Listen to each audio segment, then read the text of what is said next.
برای چی سخنهای حضرت سعدی را فراموش کرده؟ من برای شما خوانده بودم امروز خلق خویش به سیم و بزر کنند. حضرت گفتند ببین امروز خلق خویش به سیم و بزر کنند، بیزر اگر برادر زو هم حذر کنند. حتی برادر جانیش هستی یا گویم برادری که از یک مادر یک پدرش هستی، پول نداری تو برادر او نیستی. امروز در همین تجربه حیاتی های شما نده همت میدانین که در خانه های وجود دارد که یک بچه دولت دارد، بچه دویمش دولت ندارد. همون پدر مادر با دولت چه دوست میدارد، کم بغل چه دوست نمیدارد. همین شما نمیدانید، همت میدانید. همون برادر دولت دار گپی او سخنی او تاثیر دارد، این به دولتش هیچ سخن هم ندارد، قدر هم ندارد. اینو در تجربه حیاتی همه دیده ایستاده ایم. حضرت عمر بیهوده نگفت عزت دنیا به مال است. در دنیا مال داری عزت داری، مال نداری عزت نداری. امروز خلق خویش به سیم و بزر کنند، بیزر اگر برادر زو هم حذر کنند. ببین در دوام چی میگوید؟ میگوید زردار را به مجلس جای دی هم به سر، بیزر اگر بیاید جا تنگتر کنند.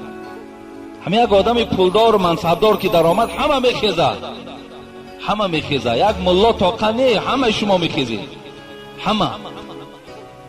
همه میخیزد. زردار را برده در بر بالا جای میکنند. امروز در دنیا در همین تجربه حاضره دیده سید کو بیزر اگر بیاید جا تنگتر کنند.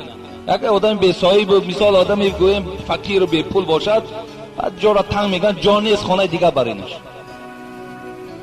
این است که آخر زردار اگر بمیرد خیشان و غیر گیریند، بیزر اگر بمیرد کم چشم تر کنند.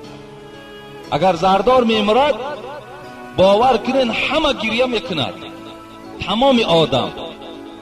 لیکن آدم بیزر میمیرد یک کس گریه نمیکند، یک کس آبی چشم هم نمیکند.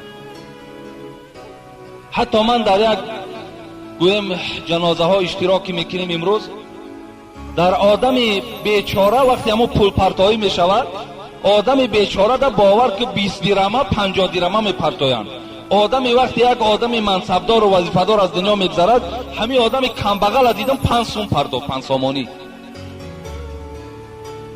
حالا که 5 سامان احتیاج فقیر دارد، اون آدم پولدار و مالدار احتیاج به این پولی پرداخته تو ندارد.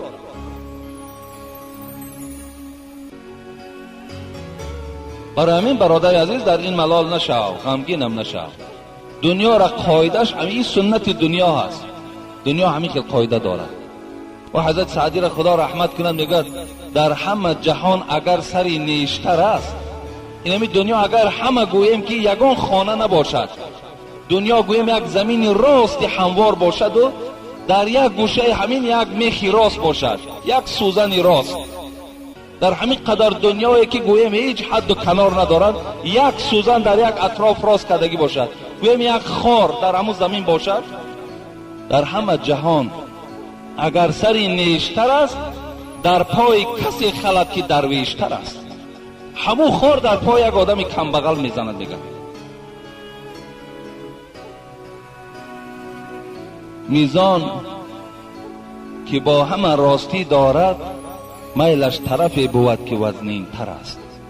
حتی همین ترازو را بین میگن، همین ترازو هم میگه یک چیزی حقیقت است، لیکن همیشه بارش میگه به طرف اون وزنی میرود، هیچ وقت طرف همون رقم نال نمیرود، فقط همون هزار دا میرود. برای همین این مسئله دا دادر عزیز شما غمگین نشوین. لیکن هر یک پیشوایی که، هر یک پیشوایی که، هر یک ملایی که، هر یک ایشان و شیخی که اگر یک آدم به خاطر مالداری و دولتداریش تعظیم کند، حبیب خدا گفت که از 1 حصه دینت می رود. به خاطر دولتداری و مالداریش تعظیمش کند، همیشه همون را چکار کند؟ همیشه همون را گویم که صفت کند، به خاطر پول و مالش، به خاطر دینداریش نی. حبیب خدا گفت از 1 حصه دینت رفت را. و آخر